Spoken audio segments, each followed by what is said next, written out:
Statues are an argument. They're a political statement. Statues tell us less about the historical moments or the historical figures that they're meant to evoke, and more about the people that erected them.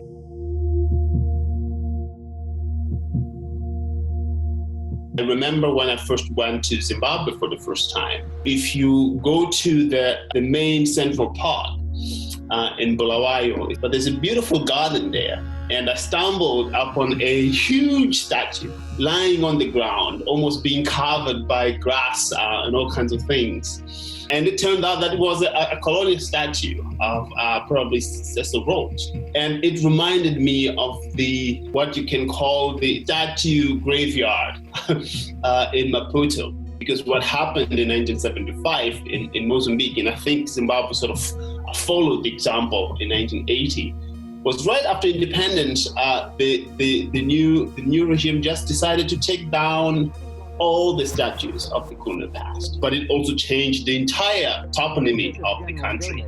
To Lorenzo Marx was a blessed relief.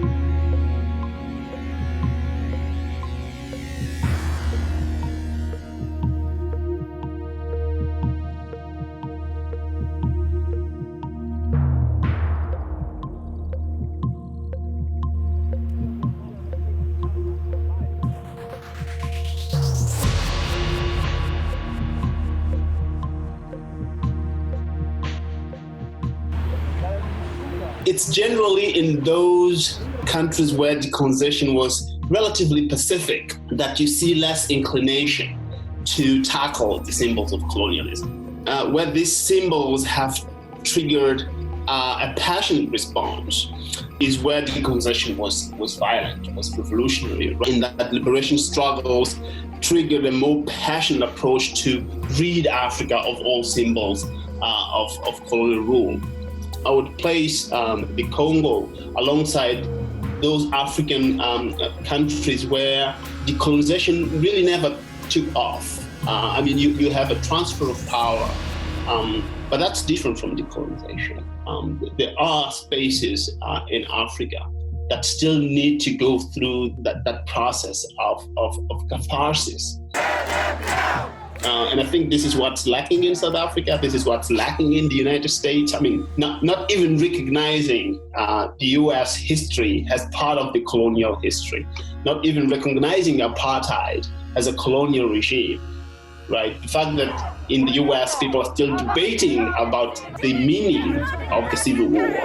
Something that should have been said a long time ago is still an object of debate. That means that the very history of the US has not been settled, and South Africa is also going through a similar process.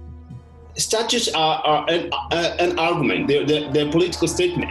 We know the history behind these statues. They're meant to celebrate histories that are very offensive and that they have no place in today's society, and we should be aware of that.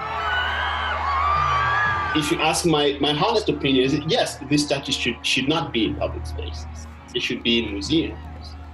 Now, do we toss these things in the river, as we just saw? As a historian, I wouldn't go in that direction, but I would take these things and put them in places where people can still go there and learn something about our collective past.